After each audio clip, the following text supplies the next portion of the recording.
بسم الله الرحمن الرحيم. الحمد لله رب العالمين، والصلاة والسلام على خير خلق الله محمد وعلى آله وأصحابه الكرام وتابعيهم بإحسان إلى يوم الدين. ربنا أرنا الحق حقا وارزقنا اتباعه، وأرنا الباطل باطلا وارزقنا اجتنابه. ربنا آتنا في الدنيا حسنة وفي الآخرة حسنة وقنا عذاب النار. فرزان خوشويستانم كتابي نيابي منهاج الطالبين إمام النووي لفصل أذان إقامة وستان لو دسبي أكينو لبابي أذان إقامة أفرمي فصل في بيان الأذان والإقامة، فصل لبيان الرشم كردنوي هم بانكدان وهم قامة كردن. أفرمي الأذان والإقامة سنة، هم بانكدان وهم قامة شكري سنة، قيل لك الله فرض كفاية أو بابتي فرض كفاية زور مهمة. فرض كفاية أجري زور تر مسألة سنة، حتى مسألة جماعتها مثلا الله قيلك على جماعة فرض كفاية، يعني كتو جماعتك أجري زور تر أكيد حتى وكو بس بنيتي سنة بيكي سنتك أجري كم تر لفرض كفاية. وإنما يشرعان للمكتوبة لا همون نجا بانگو قامتي بو أكري تنها نجا فرض كان مكتوبة كان بانگو قامتي هي أي لا ججن ونحوه نحو ججن هاويني ججن عليشي الصلاة جامعة، يا الصلاة جامعة أوش الواردة الصلاة جامعة باشتري ولا برف عجبي خلين تهربي لا أفرمي العيد ونحوه نحو عيد شي هر نجا تشريع جماعة وكرابة أو نحو عيد هر سنتك بجماعة بكرة إتل استسقاء بونمونا تراويح حتى لما زبي خمانا فرمتو يعني بالله الصلاة جامعة نجي مردوة الصلاة جامعة هي كجلوانا الصلاة جامعة وبكاري الصلاة جامعة عربك شيء الصلاة جامعة وديار مبتدا وخبره بس أقرب بالله الصلاة جامعة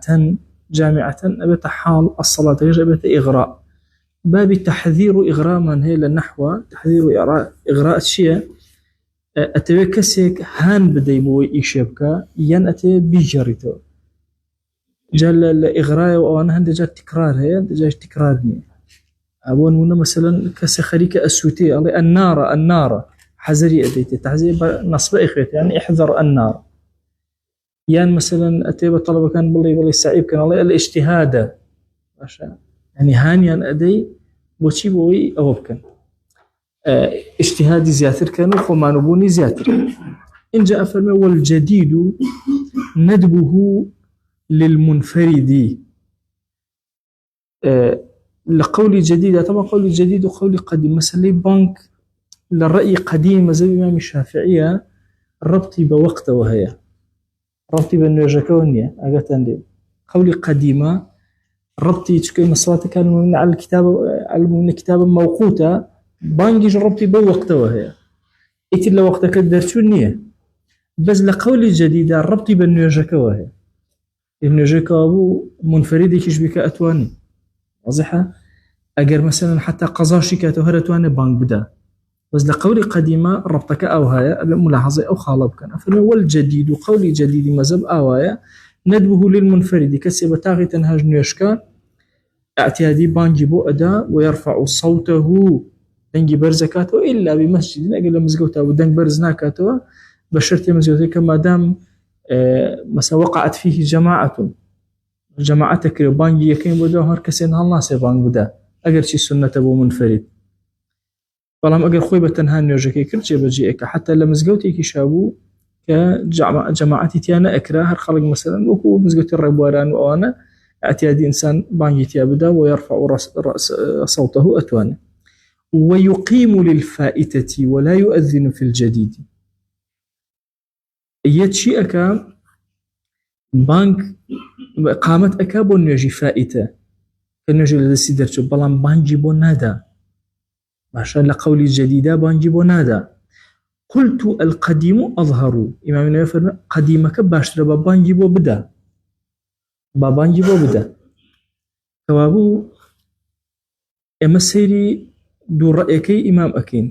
باشە ڕەئێکیان ڕەبتی بە چیەوە هەیە بە خودی نوێژەکەەوە هەیە ئیتر فائیدە غێر فائیدەی هەموو ئێوە بیک ڕەئی دووهەمیان چیە نە پێوەستە بە وەقتەوە کابول بۆ نوێژێکەوە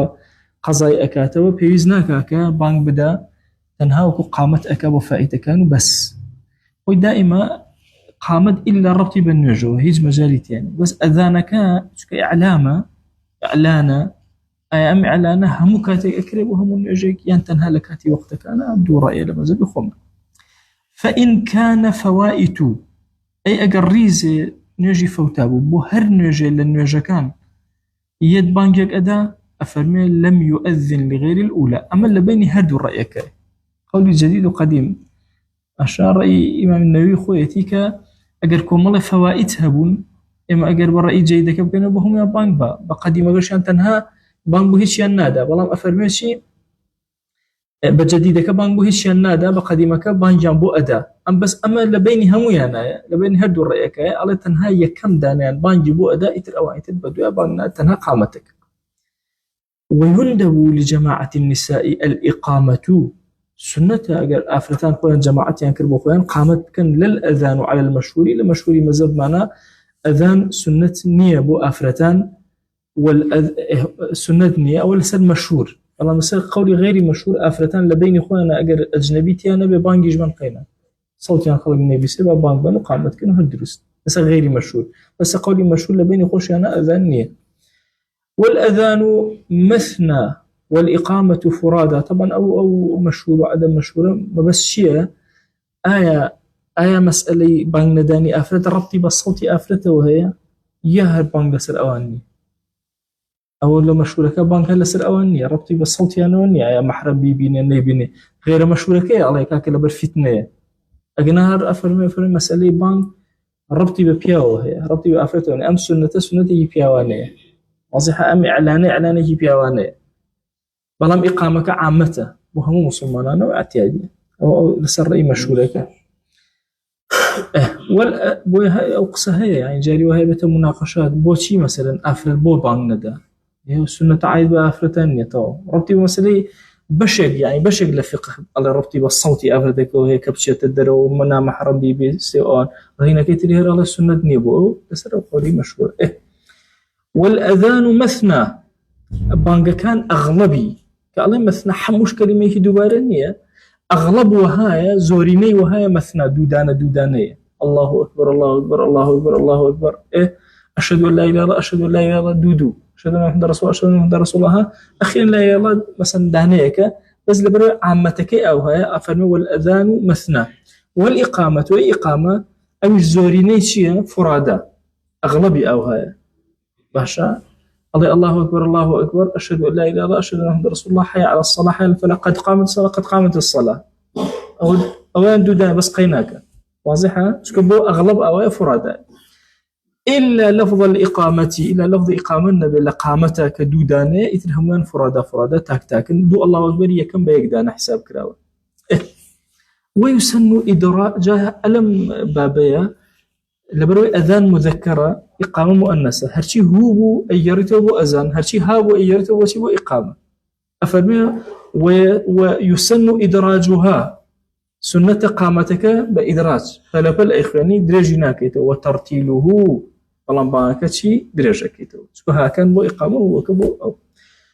والترجيع فيه سنة احترمان هي ويسن الترجيع فيه سنة احترمان هي بيت الترجيع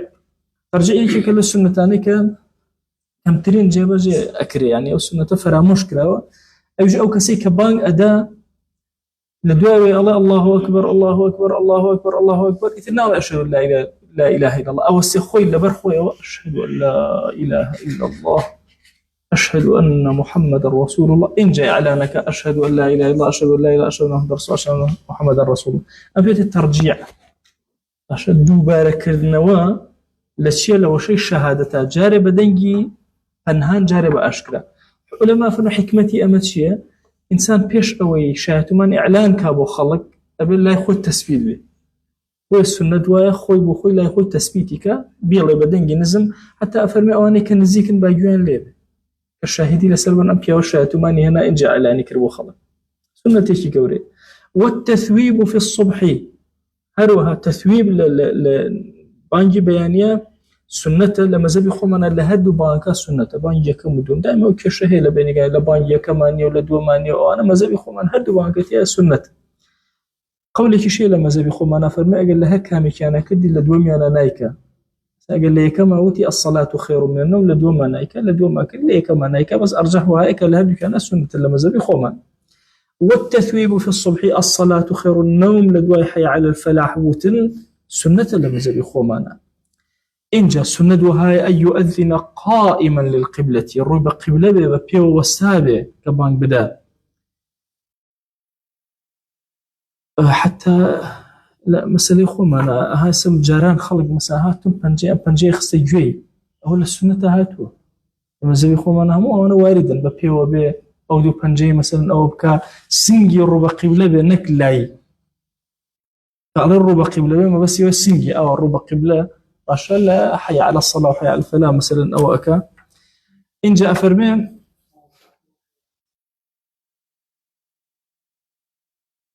ها سنة أو الربطين بينها ربطي بخودي هنا كوهي باش أفرمين ويشترط ترتيبه وموالاته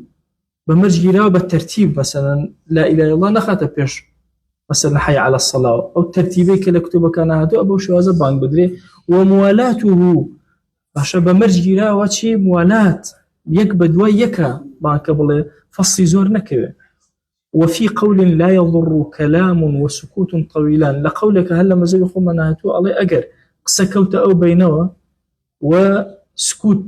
يدنيك دريج جوهر قيناك لموالاتك أجر شيء بمرجيرا ويكبد وياك طالما أجر سكوتو قسيك طويل شكوت بينه وقيناك. وشرط المؤذن أو كسيك بانج أداة شيء شرطك الإسلام والتمييز والذكورة أو بابتك هيك أرزمك الذكورة شرطي باندان بريتيلا أو كسكن نيربي حقيني وسر صوتك يو حقي بسر شيء ولا حقي بسر أم أركب بسر بياوي بسر أفرت والنية بنا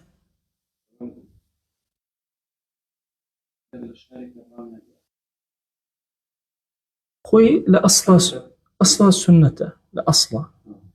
لا عندك أراءها تو يعني إعلاني بانك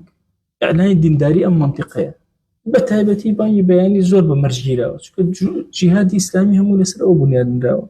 حتى الأخوالي قيادة كان الله شون هلا ديك مدن بسرية شاورك أن إمام أبو بكر سيدنا خالد الله انتظار كان حتى هو كبزان باني تيا أدرينا باني تيا أدري إعلاني إيمان باني تيا ندري إنجا هيرش كان السريع أما أنا هم ابن دليل لسر أويك بانك برو فرضي كفاية بالروا واضحة بانك برو أو بالروا تسر أو قيليك وتما فرضي كفاية أبي مجموعة هربيدا بلان بعمومي مذهب أصلك أويك السنة أجل نشيدا قينك أقولها بارنا بن خلقي منطقة قيلك بيلي طبعا قلنا نابت أركبو أم أركل سر أفراد نية أم أركل سر بيو طبعا ولا بابتك دائما أمر زوج شيء لسدوسك مثلا أفرد وأنا هندي أركي يا أخوان لسر أفرد لا بدو هندي أركي بعكسه لسر بيو لا شو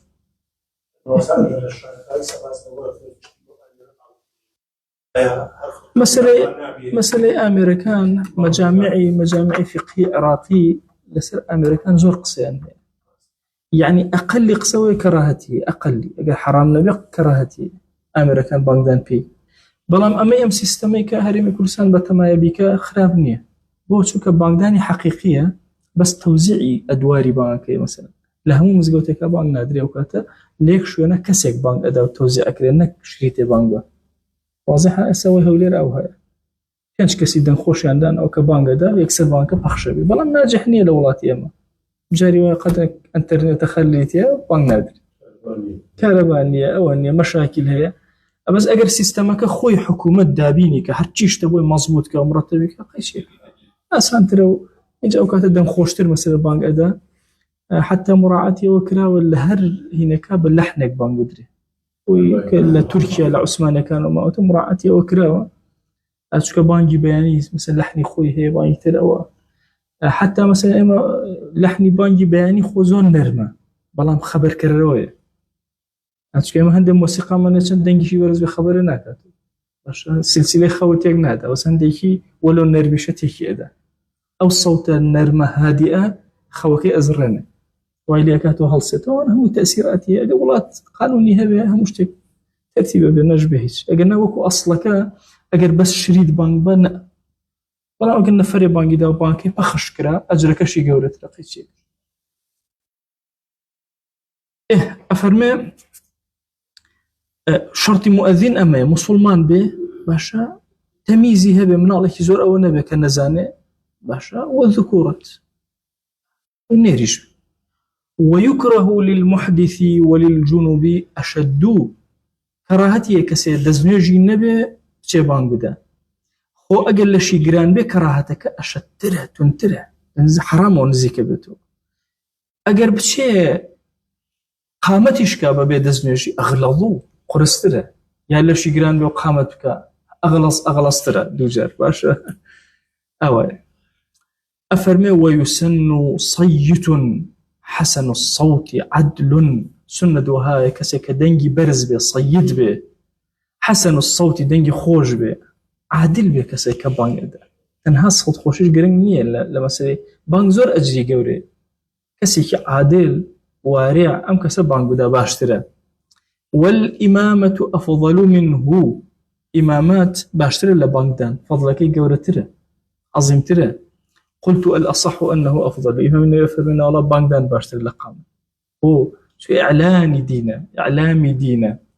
بقوة ترى لشيلة أجري إمامتي فأبو بانجبيش شرطكي كأفرمي والله أعلم بابلن صيد بي وحسن الصوت بي وعدل بي وها أم عدالة اللي بيناو تشيء اللي بيناو أجركي وفضلكي قوري مسألة فرميشتك من يداك من عيش بو من جرته وأفرمي إن خيار عباد الله الذين يراعون الشمس والقمر والنجوم والأظلة لذكر الله تعالى باشترين لخيار كان عبد كان يخوى كامانا أو أن مراعاتي مانغو خور وأستير كان أكنوا سيري قردون أكن سيري سيبركان أكن لبينا ذكري خوى كأكاتك كذا بان بيجكن بان بيجبي وعلمي تايبتها بيتو بزانا كي بان يدرسون الله طبعا هو تصور كان ولاتي أم لم أخيرا دواكوتو قلنا يركنوا مثلا نرجز جار لبيار لو شو أنا كمدرسة تيابو إمام جيابو خطيب جيابو بانجر جيابو قامت كار جيابو هر كس يجي يقول كس تداخلي نكر يعني ما صار كي مدرس بقى يلا ملعب كي مدرس كم ملا كريم إمامي شو ولا بيار ولا كريم إمام إمامتي كده ملا كريم مدرس تدريسي كده أو إنه كنا بوهين كراو استا تصور كاك بانغا أو يتر هاورك كرة تأخير بون كرة زازام شي بتاتي أو شربتي بخوك وني هو مدرس فترة يزور مدرس خوي لو أخيرا مدرسي أبي خطبة شي أداء لدواي ما وصاي باليساني وصا الشيخ محمد طاهي باليساني دواي ما وصل كده خطبة أداء وتدريسي شكا دواي ملا علي بيار خطبة أداء وتدريسي شكا أنا أودو أركض جواز بون لا هدوش زماني ما وصل مدرسي الأخيرة خطبة أداء كمك دواي وفاتي ما وصل بها خطبة أداء أخذ أوي لدواي ما وصل بها أبي تخطي فتريق يزورنا أفرمي والإمامة أفضل منه في الأصحي لقول أصح قلت الأصح أنه أفضل بانك باشتري والله أعلم وشرطه الوقت شرطي بدري تاكاتي نجيغاني بانك نادري بلام إلا الصبح إلا نجيباني نبي فمن نصف الليل لأني وي شو يا لسيكي أخيري شو بانك أدري بانك يكم أدري أوكات واضحة أوه بانك كان هرهم ولا كان ممكن مثلا منطقة الركة والنجني وركة كزور قرمة ساعات يجيكين ساعات يجي بانك مرجني إلا لكاتي وقتك بدري ومرجني إلا وقتي كما وبيشتر باسي أو ما ويسن مؤذنان للمسجد بس نسبة بانك بياني وسنة دو بانك بيشهبن يكي كان ها يؤذن واحد قبل الفجر يكيان لبيش فجر وبانغدا وآخر بعده يكيش لدواء فجر كاتي خوي بيغمر صلى الله عليه وسلم عبد الله كريم مكتوب بلال دانا بلال بانجي كما عبد الله كريم مكتوب بانجي دوم يد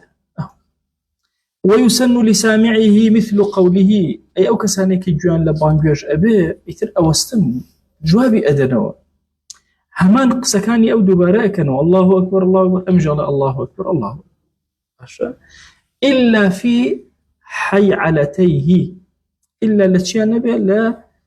حي علي نبيك حي على الصلاة وحي على الفلاح هدو كان أم الله لا حول ولا قوة إلا بالله هيج حول قوة هيز جولو تغيير قرانك هيج إلا بأخوانا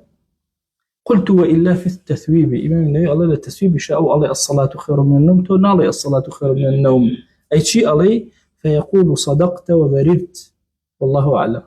راست فرمو أجر الدسكوت وبررت وشي خير بوي وشي بر بوي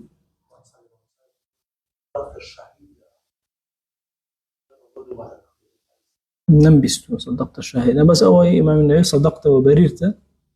أفرمي أو السنتك بيضي ولكل أن يصلي على النبي صلى الله عليه وآله وسلم بعد فراغه بوهر هموان وانك جوان لبانجا بانجوش خوي إمام همويا سنتها هاي كالصلوات الذي داري في غنبر بدن صلى الله عليه وسلم لدواي فراغي بانك لدواي لا إله إلا الله تسكن بالصلوات دان ثم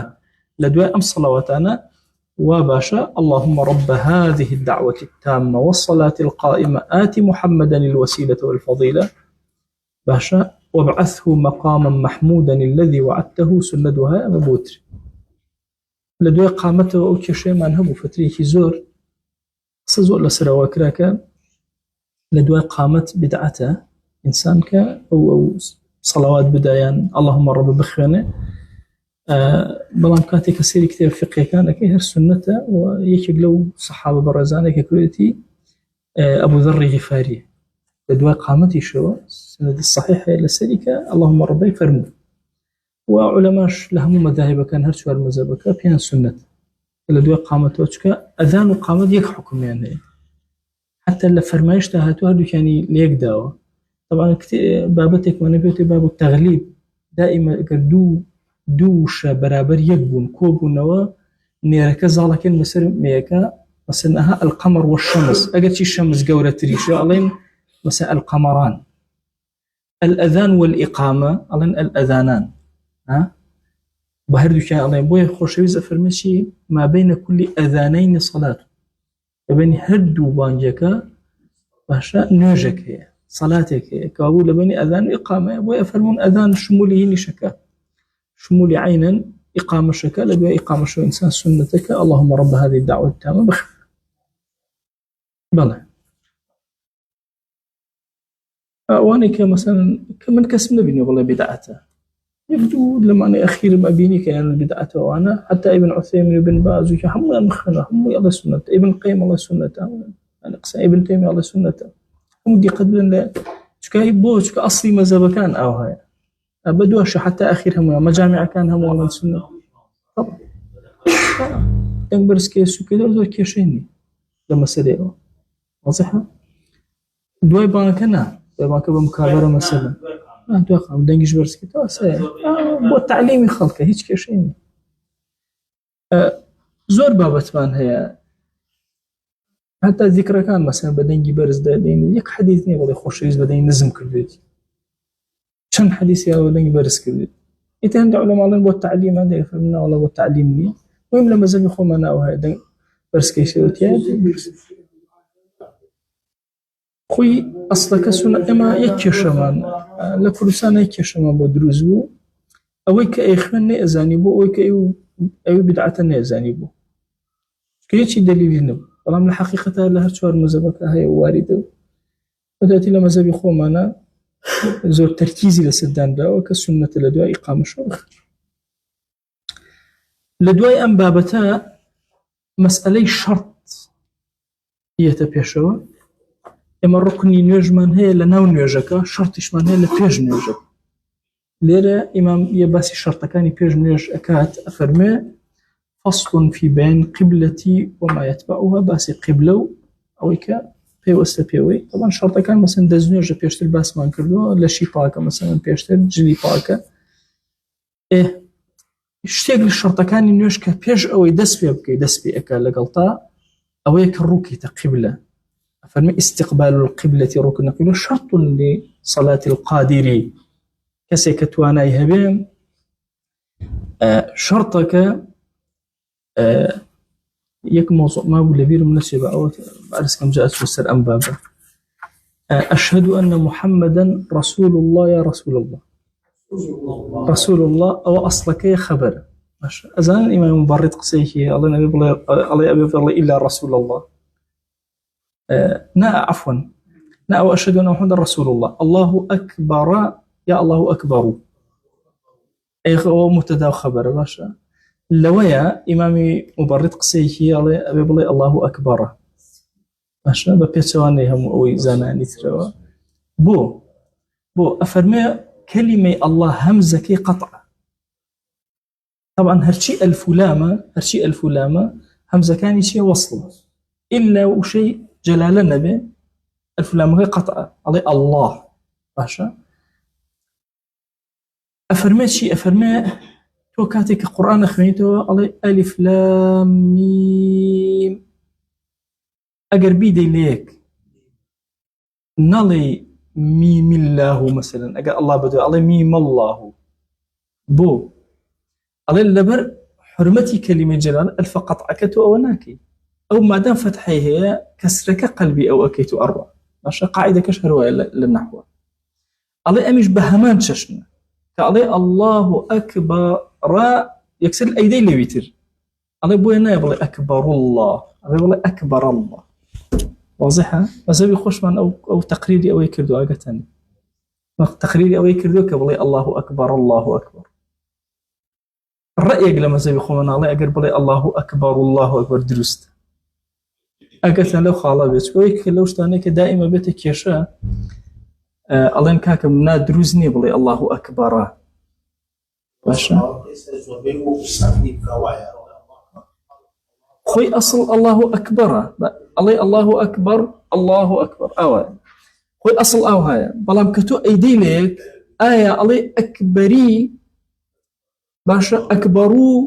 أكبر باشا أصلك ساكنة باشا مبرد أفرمي أم ساكنة بفتحة أروى شو الله تو أبي ليا بوستي وستانا كشت أو كاتك دسبي أكيتو بضمي إنك دسبي ناكيتو بضمي خبرك بس كونك دسبي أكيتو أكيت فتح قلبي أكيد فتح نك بكسر واضح سنة أو الرأي أو علماء تمردي إمام مبردي عن داود إمام مبردي كل النحو الكبار كان يعني بلام لما زي يخوم أنا وارد أجد لو خالبه سكونة شلون الله ألف لام ميم سكونة أمي جالي الله أكبر أوايا على كداد ليك فتحي بدر إنك كسر إنك ضم باشا ضم كينا خبره كششينية الله أكبر واضحة أو تانا قال لي بيه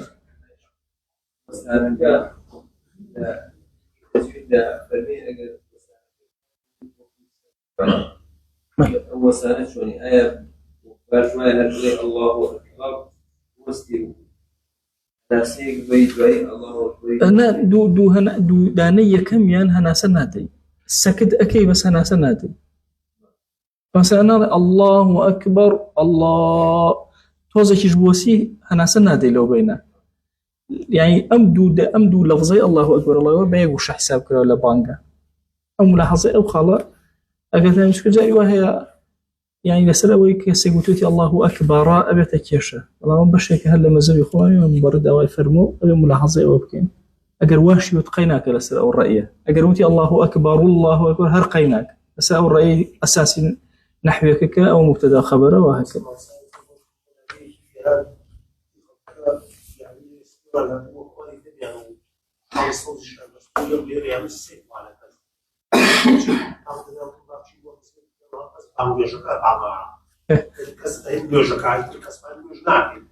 جاتو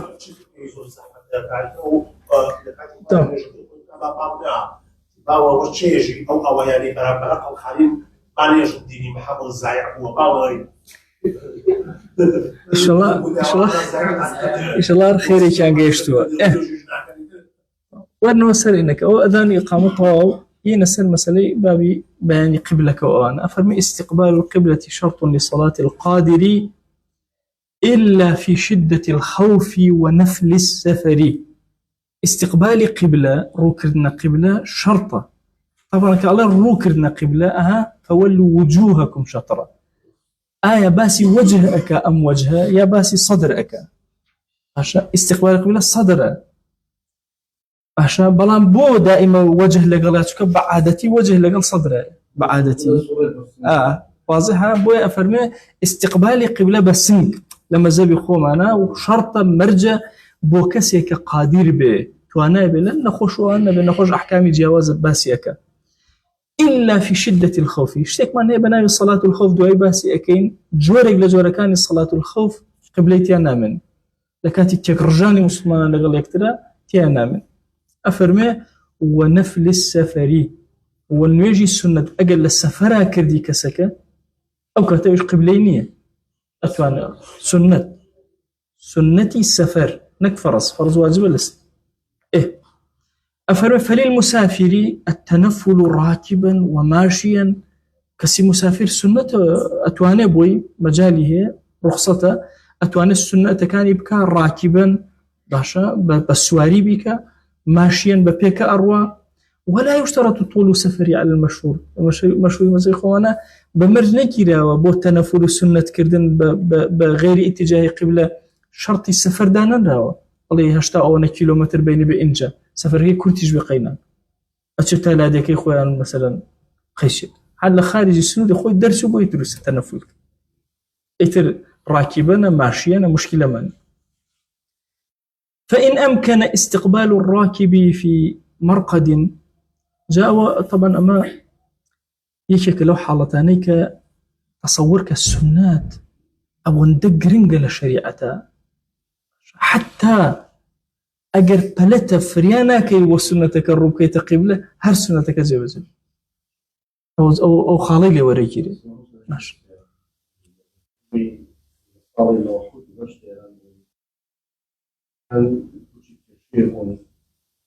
وضعلوهين وجنوي بالسودان وصلنا سنة ما وصلتوي حتما الدابايات ماشي نشتغل والتالان فبس ساعات موظين يقولون لا يجرين وجدت في حاجة صغيرة لكن بشتغل الواقع لأنه يجي فرزك طبعا بلى جا والنفر وواسي يتكلم ما متأكد قبل تكون البيت هذاك الشلة فريتكاية وقت نيوجا خويا وسير شو نقدر النار ويا حتى بس ساعات موظف وسير يقولوا لك ما في جام كيف تدرس كل ما وصلنا ولا بس لك كم ما وصلنا جام مسألة بس الوزير الإمام الشافعي لك شوية فدور مثلا واجب ولا سرشان لا واجب نينا والله لا أزاين شون خوي واجبة أجر السيارة يشتكي فيه بالرأي قريبوين يجكن نتشي نقبو أولي وقت سنة بلام أجر زين يجكي برو واجبة والله خلك كهرة مبوس اللي فينا يجكي جبزي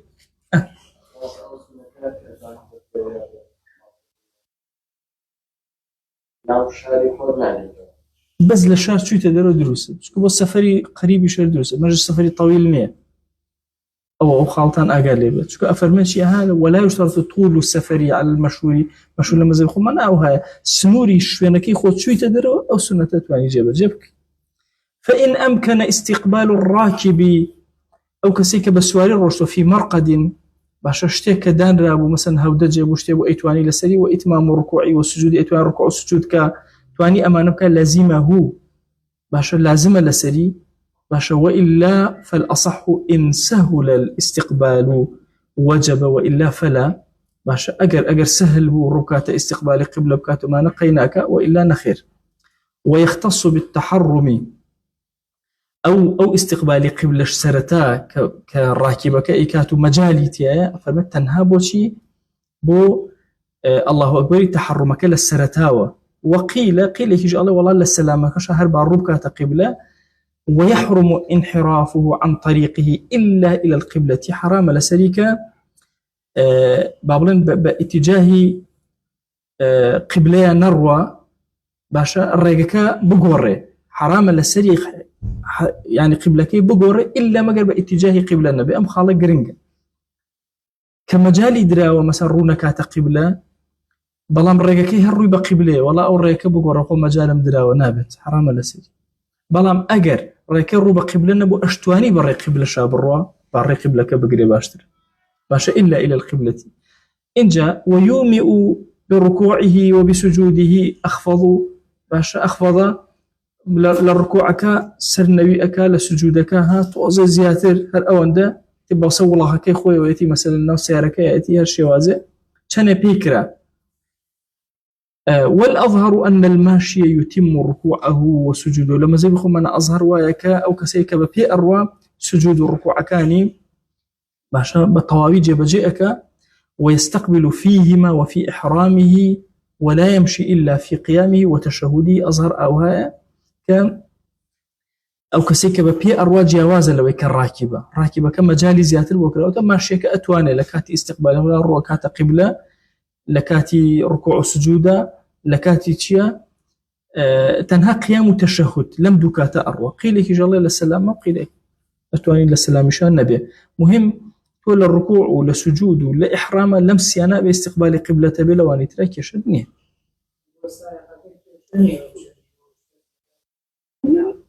نا چنه تواني مثلا بإشارتك تشاو بشتك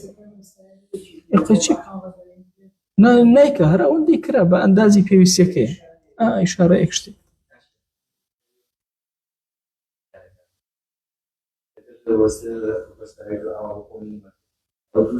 نجا فرزكان لا لأنه نجا فرزكان حدي إمكان تورو كيتا قبلة دواتر شو إنك برديتي بغير اتجاه أو قيمة واضحة شلون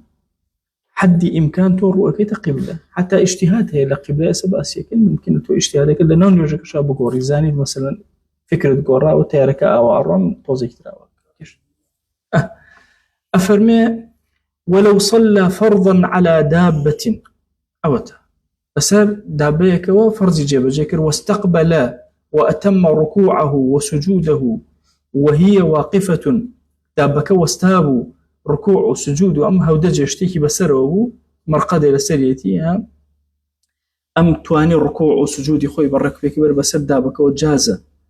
أو سائرة بلام أجر أروشت ولاخك فلا دروزني واضحة طبعا أم بابته زور جرينجا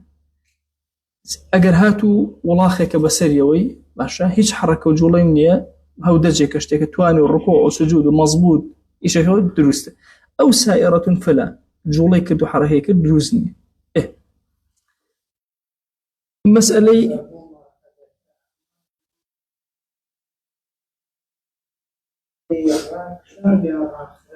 نا مرقد هرشتك كتولى سري نيشكي يتر آية السفينة كآيات شيء تاكوتي فرق واضحة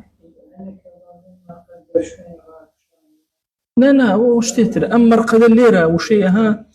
فإن أمكن استقبال الراكب في مرقد يعني أوشوينيك تختايك باي نيش باي وستان وترتيبات نيش بسر ولاخة وبسر تيارو أون أندازي هستاني شهبه شجاري هستاني نية باشا أنا مجالي هو ورك بيك جيب جيك أو مرقد أوي بلى لما شيكيها لكاتي الركوع ركعة وقبل الركوع أبا السجدة أبا خلاص يتو أكل يتوري لكاتي تحيات ولك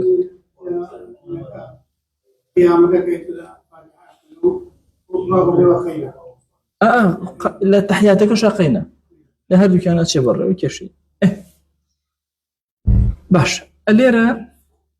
بابتكي موصى محمد أما فرزك مجالي ندى واضحة فرزك مجالي بونيهشته وتي مادام سائرة نبي فرزك جيبجك واضحة أبي واستوى بإنجا فرزك درست أو أصل لما زي بيقوم أنا أبو كيفيته آية مسألة طيارة ومثلا وبابور وشي أمانة شي أحكام كانت شيء أرهم دروسته وحدي إمكان رؤكات قبلة باشا أجر لحالته كان نيتواني مثلا بۆ نمونە ناتوانێت لە کوشتنەکەش لاچ باشە لێرە نوێژ ئەکا ئێمە نوێژێکمان هەیە لەبەر فەضیلەتی وەقت نوێژێکمان هەیە لە مەزەبی خۆمان لەبەر فەضیلەتی وەقت ئەو نوێژیان لەبەر فەضیلەتی وەقت هەمویان ئەیگەڕێتەوە بۆ نمونە نوێژێک لەو حاڵەتە بۆی دروست بوو لەبەر فەضیلەتی وەقت نوێژەکە جێبەجێ ئەکا باشە بەسراوەتەوە ناتوانێت یا حتا دەستنوێژیشی نییە گریمە نوێژەکە جێبەجێ ئەکا دواتری ئەتیادی کە سەلامی دایەوە ئەمانە مەسەڵەن کاتی نوێژەکە تەواو بوو دابەزی مەسەڵەن ئیسراحەت بەو نوێژە قەزا ئەکات و دوان بوسیان بوو چەندی قەزا وهەکە ئەم شەڕتەکانی تیان نەهاتوێتە دی بەعادەتیش ئەوانە کەمن نوێژێکە دوانە سیانە ومن صلى في الكعبة أم جرى كسي نوێژەکە لە ناو کەعبە ڕووکاتە کوێ ئەمە لە دەرەوە ڕووکەینە کەعبە لە ناو کەعبە خۆیە في الكعبة باشە دەرگای بۆ کراوە چۆ ژوورە أفرمي لنا كعبة واستقبل جدارها سيري هلا يشكر أو لنا وسيري ديوارة كان هر كويكر هدرس مشكلة مية أو بابها مردودا يا سيري درجا كيكر بلان درجا داخله كشمانية أو مفتوحا يا درجا كلابه وبلان الأخوار درجا كوا مصافي ستريك هو مصافي ستريك شنك لا أصلا أو عن زي في غمرجان صلى الله عليه وسلم دا كتابه سترة أفرمي ثلثي ذراع ذراعك إنسان كبسيبة شو دوبشي باشا أهون ده تقريبا باشا حسابك أما ده اشتكبوا لأخواره بالسانتيم 6 سنتيم تقريبا يتقيناك مهم لأخواره واشتك هبه باي أويك كأنما ستريتي شكم لنا كعبة أقر ها خالي بحجنبه أمجر رجل آسي درقا كابه وكويرونك دوة الكعبة لدرقاك وشكو درقاك مفتوحة أجر ستريك هبه أو مجالك هبه باشا بالسانتي مسية شنكة يتدرسك شينا واضحة أو شونا تقول لنا وكعبة أم لهر لا يكون سير نيوشك هج كشينية بس لو طرفي درجاكوا أبي أجيله أبي أجر ستر النبو دروزني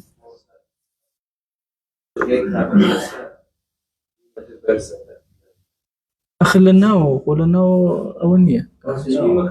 لناه نيوشك ودرجاك كراوته ايه مشكلة طبعا أنا وانا برز ديق آقات الليل آقات أنا درقاك كرابو أبي الستريك هبيان أقر نجم وشتيك دا أنا إكيت الستريك كشينا بابا بخوي لأصلا برز لأصلا أم درقا بوشي برز كراو لبر باران وأمان أو نسيت الناو كعبة وقت يخش يلا بر أو كراو أساسك وقت يسوي دخل كباران يتو حتى لزمان عبد الله كوري الزبيرة أو ندأ وهاد بحال قراخي السروي كعبة ديارو جاي كم كسفر من طوافيك بمل عبد الله كوري الزبير باشا طوافيك بدوري كعبة بمل جاء تصور كرو بو أما برس كرو ولا بر أو إيه كأو ولا فلعتو شوي إيه ولا الله كاك أو برزة باي أو برزة كشين اللي شو الروك كشين قالوا قد درجاك كراو بلان طول سشتي برز ولا أستي درجاك اللي برز تربو دروزني أو قصك أوي أقل لو أستا أو مصافي 6 سنتيمتر كشين آخر من باسي ناو في الكعبة باسي ناو ناو كعبة أقل خوا كردي وين بس دني كعبة وخزبت كار ترجع مع بكرة وشون الجورو أجتني أو نرجع إيه أو على سطحها أي أقل لسر كعبة نرجع باشا نقله هنا لسر كعبة وأكدي كويت أخواره كويت سر كعبة وكساقين هو سرت شو الرجال كان أكيد باشا أفرمي مستقبلا من بنائها ما سبق لسر كعبة ما دام ديوارك بتشوك هي بأندازي أوي 6 سنتيمتر ربكي هلا يشير دروس والله أجر هيج نبوتو وأنت برزوي لسر كعبة راستوه دروزني ستاري بكرة أجر ستاري هبو فعلا ستاري باي أو هو تنجد رؤكي ويشق هناك أجر هيج ستاري نبو يا تو برستربوي لستارك لسر كعبة بس اشتكوا ونجتك برستربوي دروزني أو ردنا كله تقبل إن جابابات اشتريت أراوة علمي قبلة زور قرين علم قبلة دوزينوي طبعا يسوي وسائل سهل بو يعني يسبب بدقة أدوزرته بالضبط بملي مجلا نادا مثلا دوزينوي كعبة باشا جاران مثلا بأسطر لابو بسير كبني مثلا خورو بتشي والحال قبلة أدوزرته أفرمي أجر كسي تواني أم علم فير به حرم عليه التقليد باشا حرام لسري كبتش التقليد كيا اجتهاد كبل الرأي أو هاي علم بيدوز علم يقينا علمي هي أسطر لابك دا أنا وتاك أي دوزته سبحان الله وفركي من دانش وميور تناشف هيك بس بردكار بس صبر طيب هيك بردك اللي فيه أو فرق كمانيات من يورو هيك بس بردكار هذا الاسم ناخوان مثلا لا هالشويني أمسر زويات توانيد علمي قبل فير بي واجب لسري إجباع علمك إن نبأ اجتهادي خود كارك إن التقليدي كسيش يكبل قبل اللي وتوشوينيك أبدا وإلا أجر أم علما نأكرا أخذ بقول ثقة ها يخبر عن علم أجر ثقيك دسكوت لعلم أو علمك أزاني باش أو علمك أزاني وبرهالي لسردا باش طواب أي أجر أمشي دزنكوت شوين أو كسأكي ولا أمشي دزنكوت فإن قد فقد وأمكن الاجتهاد حرم التقليد أي أجر أما نبو توانيش اجتهاد كأخوي أو برسير كأوشتي بدوزته باش نبي التقليد كأبي اجتهادك خويك أجر أوش نبو إنجا مسألة تقليد كأبو تو يكم جر علم ده وهي اجتهاد ده إنجا دواتر مسألة تقليدية بيشو وإن تحير باشا أي أجر هاتو سري لتيكشو خوي طبعا لا أو ندى احترامي سبحان الله رأي مسلمان جيرا ولو مسألة باشا هي اجتهادك تقليدناك إلا ما قر مثلا عاهيك هبه مثلا كويرا اشتيك مثلا ناتواني أقرنا اجتهادك خوي زوزو قرنجا يه اجتهاد أكا أمكسا أفرمو إن تحير سري اللي تيكشو أي تواني اجتهادك بس لي تيكشو الله نازم خول لك يوم ها أفرمت شيكاك حرمت وإن تحير لم يقلد في الأظهر لقول أظهر أوناك وصلى كيف كان ويقضي أتشنو جهر شوازي بأيكا سريز لتيكشور الرؤكات توزيك الرؤكات توزيك هاتشون أبو نجيك بس أبي قضاء ونجيب كاتو دوايك علمي بياكرت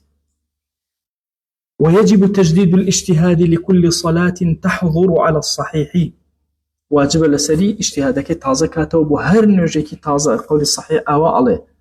ومن عجز عن الاجتهاد وتعلم الأدلة كأعمى قلد ثقة عارفا كسيوكو تشاوي نابينا أبوني أبيني نأتواني اجتهادك وعلمك شينو مثلا أو تقليد أكا وإن قدرا باشا باتوانا شيبه شكبو أداتكينية أتشي كسي لغل عارفك أو أكا باتوانا أو شيبه اجتهادك باتوانا أو باشا بلام لبروي أصل وهاي أقر حتى اجتهادك هلا درجة أدلة كان يبود نابينا باتقليدك قيناك والأصح وجوب التحلم فيحرم التقليد أفرم أصح أو هاي كأبي أيش بشي فير ببي تقليد كدن لوش حرام لمسألة اجتهاد لمسألة قبلة كأقول قبلة لهم حالة كان باش التقليدي لابرت شي هشتوى علمي قبله واجتهادي هشتوى إيه طو اجتهادك باش والله وصلنا لذلك الزور في الزور جاب كم بالذكر من سليت يبقى مسلم كيكر كاتك إمام أوسي إمام الجير أنا كان أوسي يجي برشني هو كله أن بتقول ما وصل ما وصل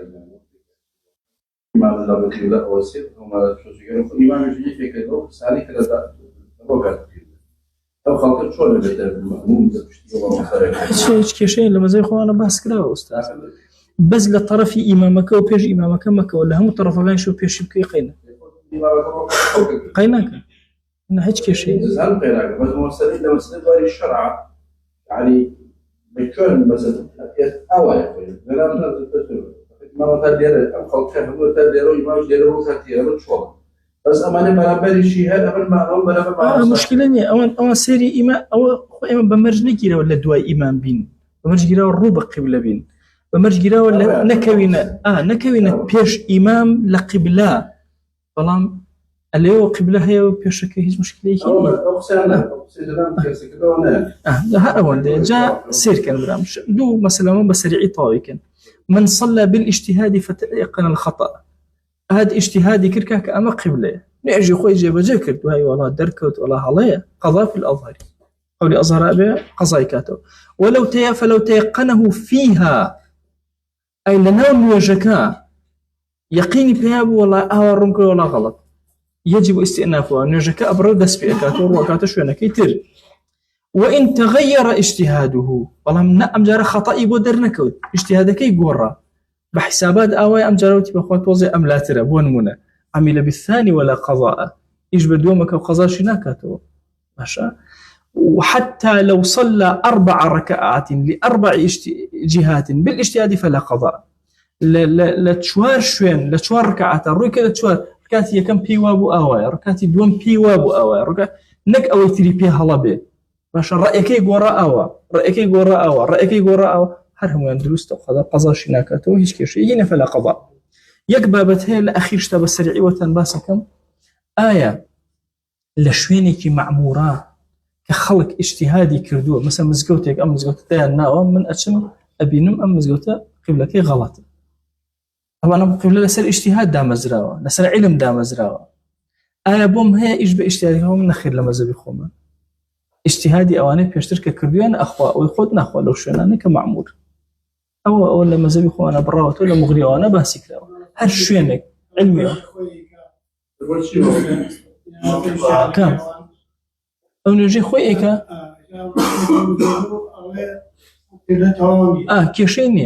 كيشيني اجتهادي أواني بيشو